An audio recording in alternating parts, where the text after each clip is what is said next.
Before he was Umar the Great, before he was Al-Farooq, before he was the commander of the faithful, he was known by another name, Umar the Opposer. In the early days of Mecca, when a man named Muhammad began calling people to worship one God, Umar ibn al-Khattab stood against him. He was a man of strength, of pride, of his tribe's traditions. He saw this new message as a threat to everything he knew. This is the story of how the most unlikely heart was opened, how the fiercest enemy became the strongest defender. This is the story of Umar. To understand Umar, you must understand the world he was born into. Mecca, in the 6th century, was a city of tribes, of trade, and of many gods. The Kaaba, the sacred house at the city's heart, housed hundreds of idols. Umar's tribe, the Quraysh, were its guardians. Their power, their wealth, their very identity was tied to these stones of wood and stone. Then Muhammad, a man from their own tribe, began to speak. He said there is only one God.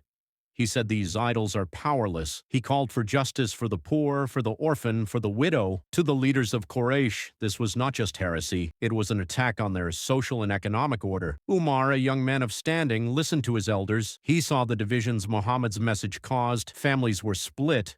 The social fabric was tearing, and so Umar made his choice. He stood with his tribe. He stood against Islam. Umar's opposition was not passive. He was a man of action, known for his physical strength and strong will. He volunteered to silence the prophet. It is said he took his sword and set out toward the prophet's gathering place, intent on ending the problem himself. On his way, a man from his own tribe stopped him. "Where are you going with such purpose, Umar?" he was asked. "I am going to kill Muhammad," Umar declared. The man replied with a question that would change the course of history. "Why don't you look to your own house first?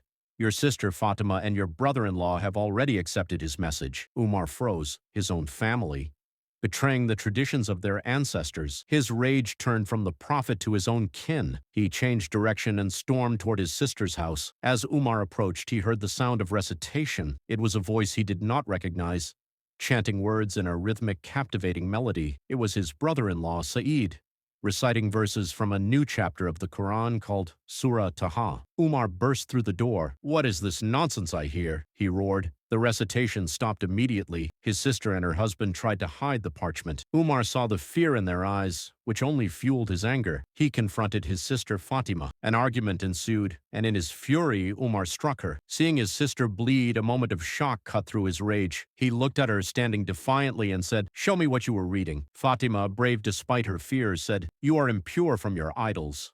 Only the clean may touch it." Stunned by her courage, Umar washed. He then took the parchment. Umar began to read the words, "Taha, we have not sent down the Quran to you to cause you hardship, but only as a reminder to those who stand in awe of God, a revelation from the Creator of the earth and the highest heavens." The words penetrated him. The language was the most beautiful Arabic he had ever heard, yet it spoke of a power and a majesty that made the idols of the Kaaba seem like lifeless stones. It spoke of a merciful God, a just God, a creator. He read on, "Indeed, I am Allah. There is no deity except me. So worship me and establish prayer for my remembrance." Umar's hands trembled. The sword felt foreign in his grip. The anger that had brought him here evaporated, replaced by a profound awe. "How beautiful are these words," he whispered. His sister, seeing the change in his face, emerged and said, "Oh, my brother, by God, I hope you are the answer to the prayer of the Prophet, for I heard him pray to God, saying, 'O God, strengthen Islam with either Umar ibn al-Khattab or Amr ibn Hisham.'" Umar looked up. "Where is Muhammad?" he asked. Umar left his sister's house a different man. He walked through the streets of Mecca not with the stride of an attacker, but with the purpose of a seeker. He went directly to the house of Al-Arqam, where the Prophet and the small band of Muslims gathered in secret. At the door, the companion guarding it saw Umar with his sword. He feared the worst and rushed inside to warn the Prophet. Only Hamza, the Prophet's uncle and a recent convert known for his strength, remained calm. Umar knocked. The Prophet instructed the door to be opened. Umar entered and all eyes were upon him. The Prophet approached him and asked, "Why have you come, O son of Al-Khattab?" Umar did not raise his sword. Instead, he said, "O Messenger of God,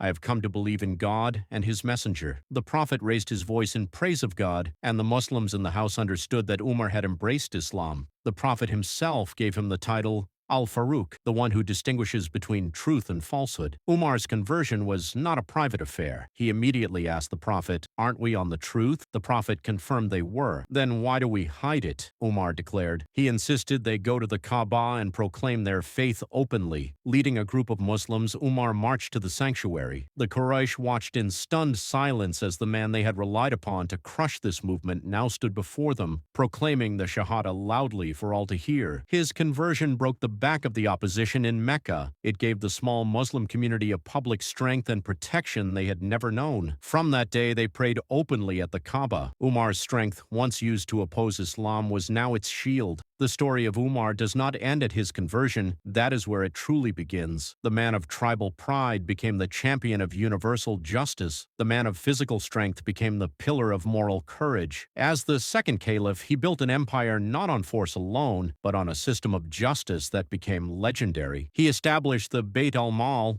the treasury, to ensure wealth was distributed to all citizens, including the non-Muslims. He would walk the streets of Medina at night to ensure no one slept hungry. His life became a testament to the transformative power of faith. He showed that true strength lies in humility before God and justice towards people. From Umar the Opposer to Umar the Just, his journey reminds us that no heart is too hard for guidance, and no soul is beyond the reach of a truth sincerely sought. His legacy is a beacon calling across centuries that the greatest conquest is the conquest of one's own self.